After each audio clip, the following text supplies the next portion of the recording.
लेकिन क्या कभी आपने उस फंड के निवेश स्टाइल के बारे में जानना चाहा? आज हम आपको निवेश के अलग अलग स्टाइल यानी निवेश के अलग अलग फैक्टर्स के बारे में बताने जा रहे हैं। फैक्टर इन्वेस्टिंग क्या है, कैसे स्टाइल जो है वो किसी एक फंड के परफॉर्मेंस को प्रभावित करते हैं, कोई फंड मैनेजर एक स्टाइल के आधार पर कैसे उस फंड में ज्यादा से ज्यादा रिटर्न बनाने की कोशिश करता है, इस पर रहने वाली है खास चर्चा। हमारे साथ दो खास एक्सपर्ट्स हैं, उनका परिचय करा देते हैं। हमारे साथ फिनवाइज की फाउंडर प्रतिभा गिरीश हैं और फिनफिक्स की फाउंडर प्रबलीन बाजपेयी हैं। प्रबलीन और प्रतिभा दोनों का बहुत स्वागत है मनी गुरु के आज के इस खास कार्यक्रम में। फैक्टर इन्वेस्टिंग या फिर निवेश के स्टाइल समझना जरूरी है कि हम आज बात क्या करने की कोशिश करें। सबसे पहले प्रबलीन जरा समझाइए, हम जो ये निवेश के स्टाइल की बात कर रहे हैं या जो इन्वेस्टमेंट के जो अलग अलग फैक्टर्स होते हैं वो क्या होते हैं और किन पर आज हमारी खास चर्चा रहने वाली है, थोड़ा क्रिस्प में। नमस्कार स्वाति। एब्सोल्युटली, जब हम निवेश की बात करते हैं तो जो रिटर्न्स है वो बहुत इंपॉर्टेंट क्राइटेरिया होता है, और रिटर्न्स एक आउटकम होते हैं Swati different type of investment styles के। एक छोटा सा मैं यहाँ पे एग्जांपल दूंगी। हम अक्सर बात करते हैं, रिसेंट जो कॉन्वर्सेशंस हुई हैं एचडीएफसी एंड एक्सिस के लार्ज कैप फंड्स की, और इनका बड़ा डाइवर्स परफॉर्मेंस रहा है इन द लास्ट 5 to 6 years। अगर देखें तो 3 साल में एक फंड हाउस ने बहुत पैसिवली लीड ली थी, और उसके बाद दूसरे फंड हाउस के लार्ज कैप फंड ने काफी लीड लेके आगे वो आया अपने रिटर्न्स में। और ये जो डिफरेंस देखा, ये हमने इसी टाइप के फैक्टर इन्वेस्टिंग की वजह से देखा। फैक्टर इन्वेस्टिंग कुछ नहीं, अगर हम सिंपल टर्मिनोलॉजी को हम ब्रेक डाउन करें तो डिफरेंट क्राइटेरिया है जिसके बेसिस पे हम अपना स्टाइल ऑफ इन्वेस्टमेंट चूज करते हैं। आपकी निवेश ग्रोथ एक फैक्टर हो सकता है, उसको फोकस करके की जा सकती है। वैल्यू एक इंपॉर्टेंट क्राइटेरिया है, उसको फोकस करके की जा सकती है। ऐसे ही क्वालिटी, मोमेंटम और कुछ और तरीके हैं जिन पे हम फोकस करके फंड मैनेजर्स स्टॉक्स का चुनाव करते हैं और पोर्टफोलियो को क्रिएट करते हैं। और किस आपके फैक्टर पे फोकस है, आपकी जो इन्वेस्टमेंट फिलोसफी का, आपके इन्वेस्टमेंट स्टाइल का, उसके बेसिस पे आपके रिटर्न्स डिटरमिन होते हैं। बिकॉज डिफरेंट मार्केट साइकिल्स में डिफरेंट स्टाइल्स चलते हैं, एंड इसलिए जैसे मार्केट्स बढ़ती हैं, हम 10 साल का पीरियड देखें तो हम देखेंगे कुछ फेजेस में certain fund houses do well, उनकी स्कीम्स बेहतर करती हैं, कुछ फेजेस में दूसरे फंड हाउसेस बेहतर करते हैं। तो यानी कि डिफरेंट टाइप ऑफ क्राइटेरियाज हैं जिनके ऊपर फोकस रहता है उस पर्टिकुलर फंड हाउस का while creating their portfolios। बिल्कुल, तो हम इसको एक तरीके से जो स्टाइल कहें, फैक्टर कहें या फिर एक फिलॉसफी कहें, जिस स्ट्रैटेजी के तहत कोई एक फंड मैनेजर जो है या फिर कोई एएमसी है अपने इन्वेस्टमेंट पैटर्न को अपने फंड में डालती है और उससे बाजार से ज्यादा फायदा लेना चाहती हैं, स्टॉक पिकिंग में उसमें सबसे ज्यादा मदद होती है। इसी में सबसे पहले जैसे प्रवीण ने बताया, वैल्यू हो गया, ग्रोथ है, क्वालिटी है, मोमेंटम है, यूं तो और भी बहुत सारे फैक्टर्स हैं, लेकिन आज इन 4 पर हमारा ज्यादा खास फोकस रहने वाला है। सबसे पहले वैल्यू इन्वेस्टिंग की चर्चा करते हैं। प्रतिभा, वैल्यू इन्वेस्टिंग को अगर हम समझना चाहें, हमें ये मालूम है कि अगर हम on the face of it समझें तो काफी सारे वैल्यू फंड्स भी होते हैं, और वैल्यू किसी एक फंड का वैल्यू तलाशना मतलब उसकी जो अपनी फंडामेंटल्स हैं, उसकी जो वैल्यू है कितनी है, उसके हिसाब से इसकी गणना की जा सकती है। In terms of stock picking या फिर एक फंड के लिहाज से वैल्यू इन्वेस्टिंग कैसे काम करती है? वैल्यू इन्वेस्टिंग जो स्टॉक्स में है तो उनका मकसद होता है कि जिसका इंट्रिंसिक वैल्यू, एक कंपनी का कैश फ्लो के हिसाब से इंट्रिंसिक वैल्यू जहां पे कम है वो कंपनीज में इन्वेस्ट करे। वो आउट ऑफ फेवर हो सकता है या कुछ बैड न्यूज हो सकते हैं, साइकिल्स के ऊपर डिपेंडेंट है। और इसको एक तरह से देखें तो हम शॉपिंग जब करते हैं, बार्गेन हंटिंग करते हैं, जब सेल में रहता है तब खरीदते हैं, ये बहुत इजी होता है, सेल में हमें पता चलता है। लेकिन फंड मैनेजर यही ढूंढते रहता है कि वो वैल्यू के हिसाब से जितना वैल्यू उनका है उससे कम वैल्यू में मिल रहा है, तो एक मार्जिन ऑफ सेफ्टी भी मिल जाता है वैल्यू इन्वेस्टिंग करने में। ये फिलोसफी जो बिलीव करते हैं वो किन व्हाट आर द क्राइटेरिया, ये जो मेट्रिक्स है किस क्राइटेरिया पे वो लोग ये वैल्यू स्टॉक है कि नहीं चेक करते हैं। प्राइस टू बुक रेशो, यानी कि उनका कंपनी का एसेट्स के हिसाब से स्टॉक प्राइस का क्या वैल्यू है। Price to earnings, P by E तो सब लोग जानते ही है, वो फ्री कैश फ्लो कितना है। ये 3-4 फंडामेंटल एनालिसिस के हिसाब से वो डिसाइड करते हैं कि वैल्यू स्टॉक है कि नहीं है। और जो वैल्यू इन्वेस्टिंग में बिलीव करता है इसी का एक गुच्छा, एक पोर्टफोलियो बनाते हैं वैल्यू स्टॉक्स का। तो लास्ट 4 साल से अगर आप देखेंगे, the 20 to 24 almost till very recently, value का तो बहुत अच्छा आउटकम रहा है। वैल्यू बहुत अच्छा आउट परफॉर्मेंस भी दिया है इन द पास्ट 4 years। ये एक स्टाइल रोटेशन जैसे बताया कि होता रहता है, कभी वैल्यू चलता है, कभी ग्रोथ चलता है, कभी क्वालिटी अंडरलाइंग होता है। तो वैल्यू इन्वेस्टिंग में आपको किस चीज का एडवांटेज होता है, you get to invest at companies at lower levels. तो potential for making multi baggers is very high, क्योंकि आपने कम दाम में खरीदा तो ये मल्टी बैगर होने का ज्यादा चांसेस है। It's based on fundamental analysis, तो स्पेक्यूलेशन की कोई स्कोप ही नहीं है इसमें। इट रिक्वायर्स पेशेंस, ये आपको ध्यान रखना है कि इंस्टेंटेनियस नहीं होता वैल्यू में, कभी कभी बहुत सालों तक वैल्यू अनलॉक नहीं होता है। दूसरी बात भी हो सकती है, ये वैल्यू ट्रैप हो सकता है। आप सोच रहे हो कि इसमें वैल्यू होगा, लेकिन वो ट्रैप हो सकता है कि उसका वैल्यू पोटेंशियल है नहीं। Value opportunities can shift over time, एक सेक्टर से दूसरा सेक्टर जा सकता है। इसलिए अगर आपने वैल्यू फंड चुना है तो हो सकता है आपका ज्यादा डाइवर्सिफिकेशन ना हो, क्योंकि हर सेक्टर में वैल्यू हो ऐसा जरूरी नहीं है। और value strategy relatively focuses on quality growth of the underlying company. तो इसका अगर एक एग्जांपल दे तो HDFC, ICICI ये वैल्यू फंड हाउसेस माने जाते थे।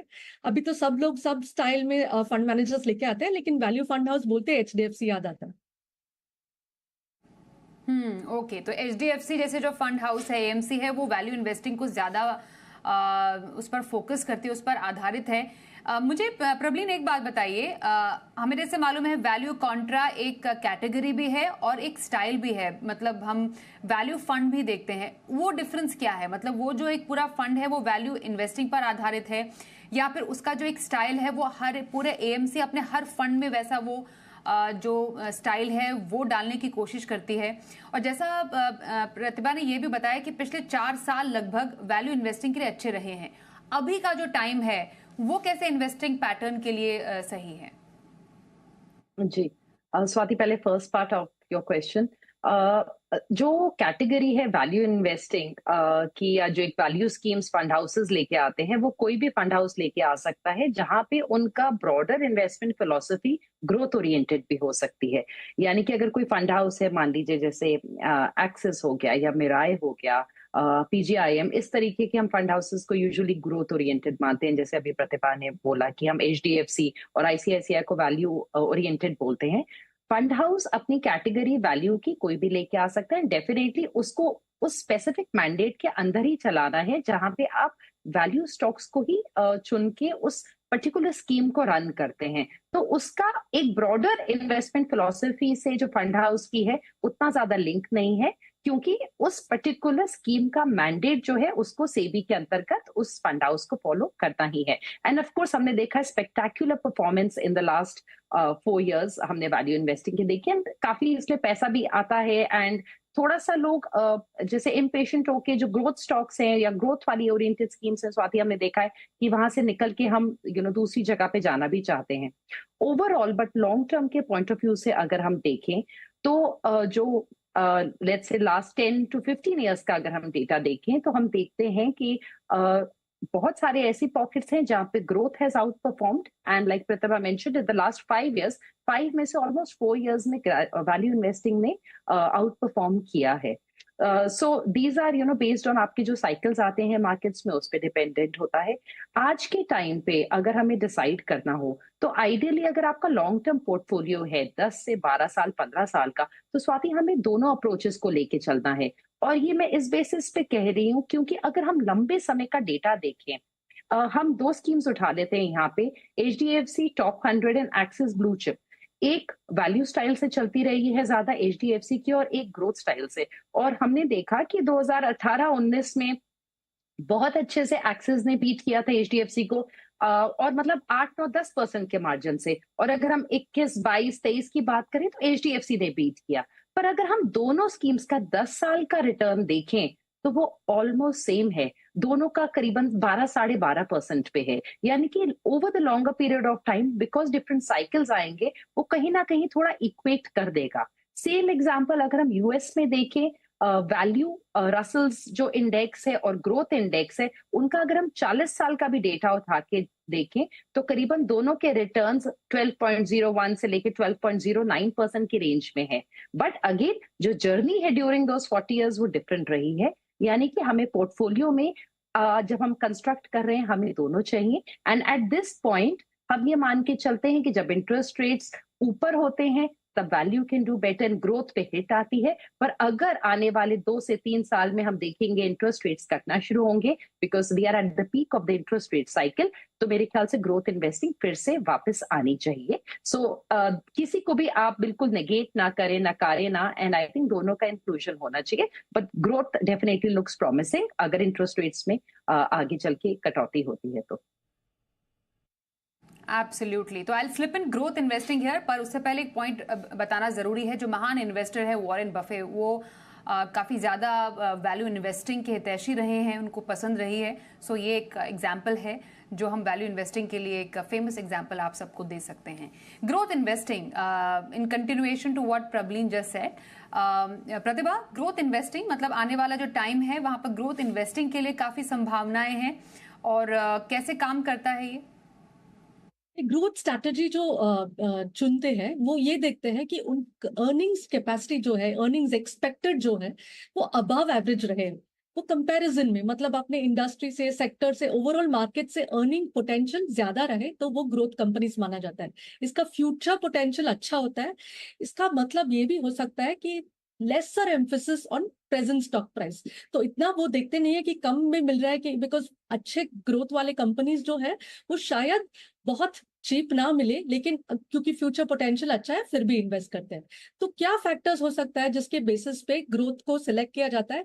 पहले तो हम हिस्ट्री देखते हैं, पीछे देखते हैं कि उनका हिस्टोरिकल अर्निंग्स ग्रोथ कैसा था। Historical earnings growth 5 years 10 years का अगर अच्छा ग्रोथ मिला है और आगे जाके फ्यूचर में भी ग्रोथ पोटेंशियल अच्छा है, और प्रॉफिट मार्जिन्स मतलब after deducting all expenses, profit margins कैसा है और कैसे ग्रो हो रहा है। रिटर्न ऑन इक्विटी, कितना आपने पैसा इन्वेस्ट किया, उसके इन्वेस्टर्स का पैसा है और उसके अगेंस्ट कितना आपने प्रॉफिट जनरेट किया। ये सब फैक्टर्स से ग्रोथ स्टॉक्स चुने जाते हैं। तो ये अगर ग्रोथ स्टॉक्स में इन्वेस्ट करते हैं तो टाइम होराइजन थोड़ा आपको देना पड़ेगा। अगर आप ये सोचते हैं कि ग्रोथ कंपनी से इसलिए आप भी इन्वेस्ट करेंगे और तुरंत का तुरंत रिटर्न चाहिए, तो शायद नहीं मिल सकता है। जैसे प्रबलीन ने बहुत अच्छी तरह से समझाया, अभी ग्रोथ के लिए बहुत अच्छा है कि जब इंटरेस्ट रेट्स लो होता है, जैसे कि अभी हम देख ही रहे हैं कि यूएस में इंटरेस्ट रेट्स कम हो रहा है, तो इंडिया में भी ऐसा उम्मीद है कि इंटरेस्ट रेट्स कम होगा। व्हेन इंटरेस्ट रेट्स जब कम होता है तब growth companies normally better perform करते हैं। तो इट्स अ गुड टाइम वो स्टाइल रोटेशन होने के लिए। और they do well normally during bull markets and periods of inflation as well. और कौन से ऐसे फंड हाउसेज है, वेरी क्विकली, जिससे पहले मैं ब्रेक लूं, प्रबलीन, जो ग्रोथ स्टाइल ऑफ इन्वेस्टिंग को फॉलो करते हैं? वैसे आपने इसका हिंट तो दिया था, पर एट प्रेजेंट कैसे एक इन्वेस्टर पहचाने कि उनको ग्रोथ स्टाइल ऑफ इन्वेस्टमेंट कहाँ ज्यादा मिलेगा? Majority of the fund houses, Swati, कोई भी ये नहीं बोलते कि हम प्योरली ग्रोथ लेके चलते हैं। ज्यादातर फंड हाउसेस ये बोलते हैं कि हम GARP यानी कि ग्रोथ एट रीजनेबल प्राइसेस, वो ये बोलते हैं कि हम ग्रोथ पे फोकस कर रहे हैं पर हम बहुत ज्यादा दाम भी नहीं देना चाहते हैं। जबकि एक अगर हम प्योर ग्रोथ स्ट्रैटेजी जैसे अभी प्रतिभा ने बताया उसमें देखें तो हम अक्सर प्राइस को बिल्कुल नजरअंदाज करते हैं। हमें ये लगता है कि फ्यूचर पोटेंशियल क्या है उस पर फोकस होता है। एंड आई थिंक इसका classic example in terms of a stock अगर हम देखें तो वो जोमैटो है। अगर आपने उन्हें नेट प्रॉफिट अगर नेगेटिव में भी है तब भी उस कंपनी का फ्यूचर प्रोस्पेक्ट बहुत अच्छा माना जाता है, इसलिए it's a typical growth stock. End fund houses के लिहाज से अगर हम देखें तो एक ग्रेविटेशन होने लगे हैं फंड हाउसेस सारे ही कि हल्का सा ब्लेंड अप्रोच की तरफ जाने लगे हैं। बट जो फेमसली नोन है एज ग्रोथ फंड हाउसेस वो मिराई एसेट हो गया, PGIM इंडिया हो गया, उसके साथ साथ एक्सिस हो गया जो ग्रोथ स्टाइल ऑफ इन्वेस्टिंग में है। और यहाँ पे एक हल्का सा जो पिटफॉल है, रिस्क रहता है स्वाति, वो मैं मेंशन करना चाहूंगी कि कई बार आप अपने जो फ्यूचर प्रोस्पेक्ट्स पे इतना ज्यादा फोकस करने लगते हैं कि आप वैल्यूएशंस को बिल्कुल नजरअंदाज करते हैं। तो अगर अचानक से मार्केट्स में करेक्शन होती है तो यहाँ मार्जिन ऑफ सेफ्टी थोड़ा कम होता है इस स्ट्रैटेजी में, बिकॉज आप काफी हाई प्राइस पे करते हैं उस फ्यूचर ग्रोथ के लिए। तो अगर कुछ ऐसी सिचुएशन घटती है जहाँ पे सडनली द प्लान्स चेंज या उस कंपनी के ऊपर इफेक्ट आता है या इकोनॉमी पे, तो जो डाउन साइड है वो थोड़ी हायर हो सकती है। तो slightly more volatile as compare to value investing. Okay, तो वैल्यू ग्रोथ हमने समझा। मोमेंटम और क्वालिटी इन्वेस्टिंग, इनमें क्या फर्क है, इस पर भी रहेगी चर्चा थोड़े से ब्रेक के बाद। बने रहिए हमारे साथ।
बाजार में कौन सा निवेश स्टाइल होना चाहिए आपकी पसंद, या कौन सा निवेश स्टाइल करे अपने पोर्टफोलियो में शामिल, इस पर हम चर्चा करें। हमारे साथ प्रवीण बाजपेयी और प्रतिभा गिरीश हैं।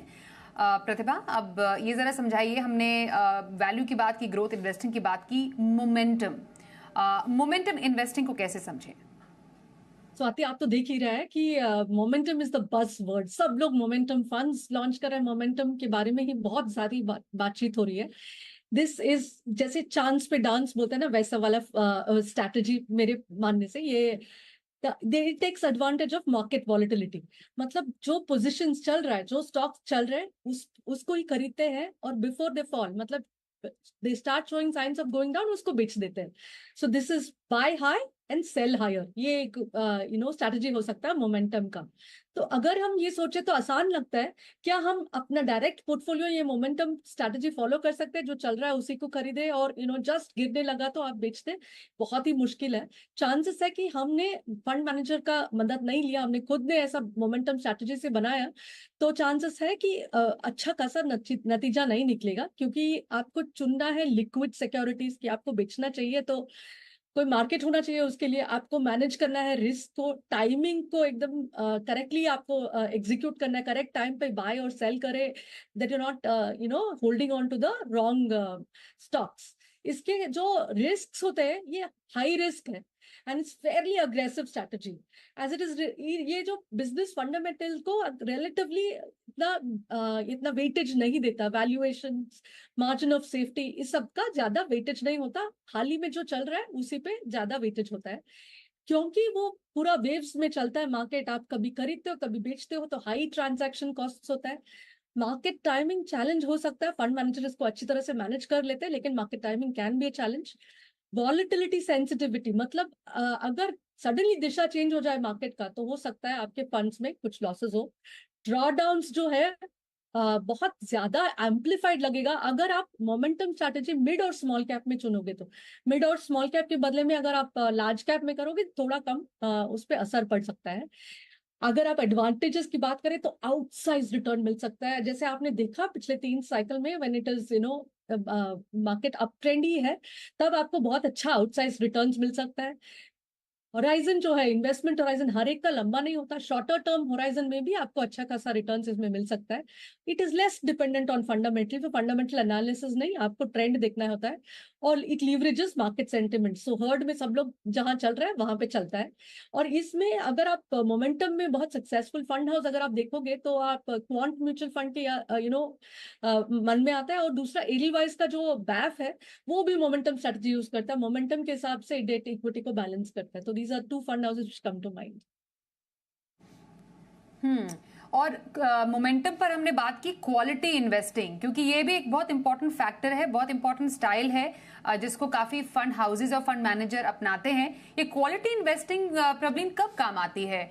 बाजार का कौन सा साइकिल है जिसमें क्वालिटी इन्वेस्टिंग को फंड मैनेजर ज्यादा उस पर फोकस रखते हैं, या फिर अगेन कोई ऐसा टाइमिंग नहीं है, जब भी टाइम सही हो वही सही?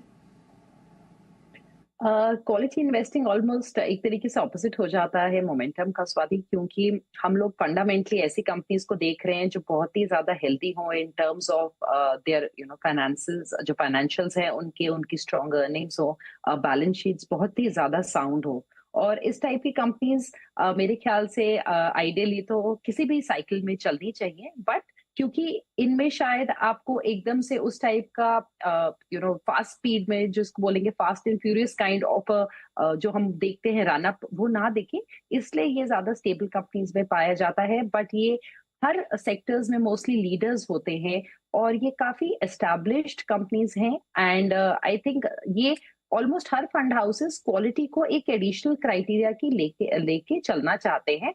But at the same time I think कोई भी फंड हाउसेस पे सिंगुलरली फोकस नहीं करता है।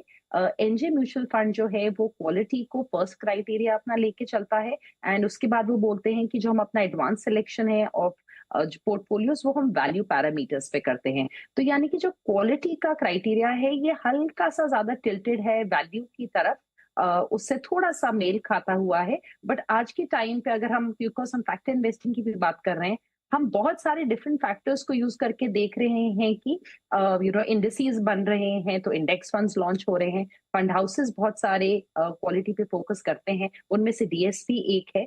सो आइडियली क्वालिटी इन्वेस्टिंग को अगर आप सिंगुलरली इन्वेस्ट करने जाएंगे तो आपको कम ऑप्शंस मिलेंगे अदर देन इंडेक्स फंड्स। उसमें निफ्टी 100 क्वालिटी 30 इंडेक्स एक है, जिसके मैं टॉप 5 स्टॉक्स बताती हूँ, जैसे आईटीसी, इन्फोसिस, एचसीएल हो गया, एचयूएल हो गया, टीसीएस है। सो क्वालिटी आई थिंक ये तो through any cycle quality पे फोकस होना चाहिए, एंड क्वालिटी यूजुअली आपको लेट डाउन नहीं करेगा बिकॉज ये fundamentally very strong and clean companies हैं with very very sound track records. Absolutely. और प्रतिभा, एक फंड लेवल पर एक इन्वेस्टर जो है उसको कितना ध्यान रखना चाहिए, या क्या उसके लिए या एडवाइजेबल है, या उसको फोकस करना भी चाहिए कि उनका फंड मैनेजर कौन से स्टाइल को फॉलो कर रहा है, मतलब एक नॉलेज के तौर पर, या फिर एक कॉन्शियस एफर्ट होना चाहिए कि उनको मालूम हो कि किसी बाजार के साइकिल में फंड मैनेजर कौन से इन्वेस्टिंग मेथड को ज्यादा पसंद कर रहा है? ब्रॉडली देखा जाए तो फंड हाउसेस, अभी पहले ऐसा था कि ये वैल्यू फंड हाउस है, ये ग्रोथ फंड हाउस है, और आज की तारीख में क्योंकि एक बहुत साल तक चला और दूसरे मतलब का इतना परफॉर्मेंस नहीं आया, तो सब लोग ब्लेंड की बात करते हैं। लेकिन एज एन इन्वेस्टर ये जानना जरूरी है कि टिल्ट किस तरफ है एक फंड। जैसे कि आप कैनरा रोबेको को देखें तो क्वालिटी एट रीजनेबल प्राइस का मन में वैल्यू आता है कि ये इनका ये वैल्यू सिस्टम है।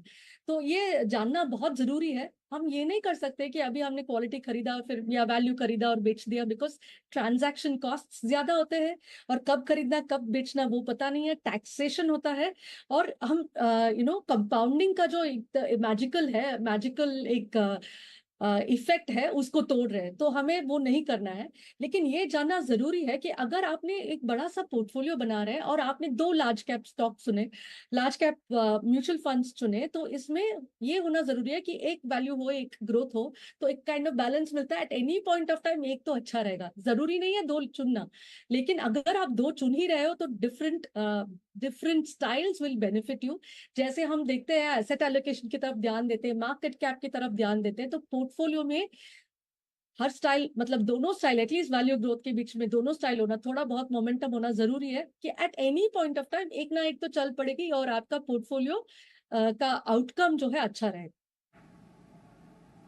बिल्कुल। तो इन्वेस्टर्स के लिए एक और होमवर्क हो गया कि आप अपने जब पोर्टफोलियो को देखें तो ये भी समझे कि आपका जो फंड है वो कौन से स्टाइल को फॉलो करता है, वैल्यू फॉलो करता है, ग्रोथ फॉलो करता है, एक ब्लेंडेड स्टाइल फॉलो करता है।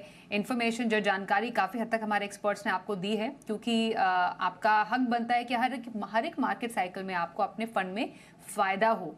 बहुत धन्यवाद करेंगे आपका प्रवीण और प्रतिभा हमारे साथ इस चर्चा में शामिल होने के लिए आज। और मनी गुरु में भी बस इतना ही, रुकते हैं एक ब्रेक के लिए। देखते रहिए जी बिजनेस।